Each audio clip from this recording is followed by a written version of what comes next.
দর্শক, আমি আপনাদের দেখাতে নিয়ে আসলাম ভিন্ন জাতের ধানের চারা রোপণ করা হচ্ছে। ইন্দোনেশিয়া থেকে অনলাইনের মাধ্যমে অর্ডার করে নিয়ে আসা হয়েছে কালো ধানের চারা। কালো ধান হয় কালো, চাল হয় কালো। সেই ইন্দোনেশিয়া থেকে অর্ডার করে এনেছে আমাদের ঝিটকা শরীফের দেওয়ানবাড়ির বাবু পীর সাহেব। আমি এখন কথা বলবো কৃষকের সাথে।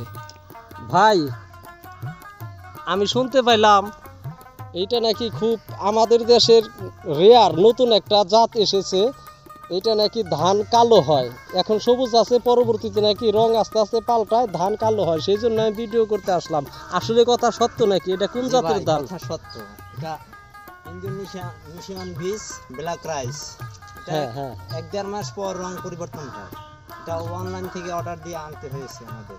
এই সেই ধানের চারা, এখানে বীজ রোপণ করে সেই চারা হয়েছে। এই চারাই আস্তে আস্তে খয়েরি কালার এবং ধানটা কালো কালার হবে।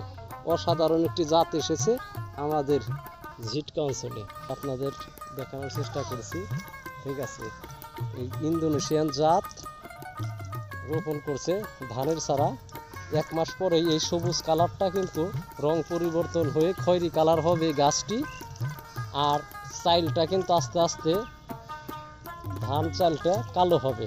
আপনাদের দেখানোর চেষ্টা করলাম। এই তো ছোট্ট সোনামণি বাবু সাহেবের ছেলে ধান লাগান দেখছে।